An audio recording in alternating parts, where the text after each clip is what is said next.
हमें यह जानना चाहिए कि श्री राम की शपथ के क्या मायने होते हैं। एक बार की बात है, गोस्वामी तुलसीदास जी अवध में थे। वे सरयू नदी में स्नान करने के लिए आए। जब वे नदी में उतरकर अंदर की ओर जा रहे थे, उसी समय एक महिला भी वहां स्नान करने पहुंची। उसे जल्दी स्नान करना था।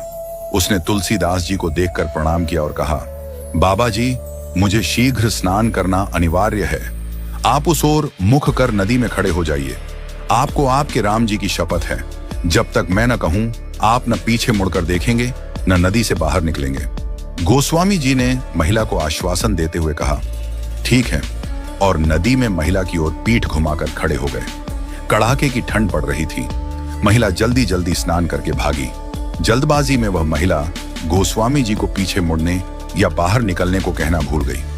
इस कारण गोस्वामी जी घंटों नदी में ही रह गए। जब इतनी देर हो गई और गोस्वामी जी मंदिर नहीं पहुंचे, तब लोग हर जगह उन्हें ढूंढने लगे।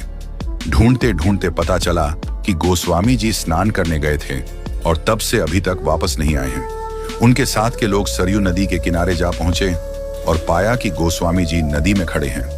उन्होंने गोस्वामी जी से बाहर आने का आग्रह किया, लेकिन गोस्वामी जी ने मना करते हुए कहा, मैं बाहर नहीं निकल सकता हूं। एक महिला ने मुझसे शपथ ली है, यदि वह देवी मुझे बाहर निकलने को कहेंगी तभी मैं बाहर निकल सकता हूं।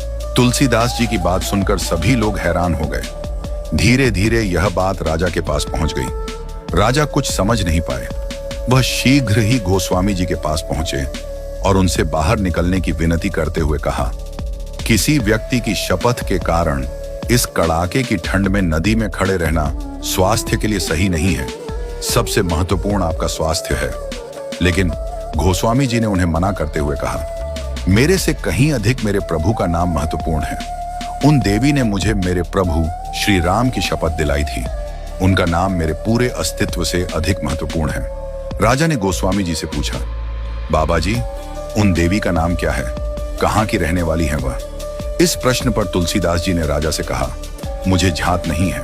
तब राजा ने पूरे अवध में ढोल बजवा के उस महिला को शीघ्र सरयू नदी के तीर पर उपस्थित होकर गोस्वामी जी को शपथ मुक्त करने का आदेश दिया। जैसे ही उस महिला को अपनी गलती का आभास हुआ, वह दौड़ते हुए नदी के तीर पर पहुंची। वहां हाथ जोड़कर क्षमा याचना करती हुई गोस्वामी जी से कहने लगी, बाबा जी, अब आप पीछे मुड़ सकते हैं और नदी से बाहर भी निकल सकते हैं। फिर वह कहने लगी, हे बाबा जी, मुझसे बड़ा अपराध हुआ है। मैं दंड की भागी हूं। यदि आपकी दया हो तो मुझे क्षमा करें।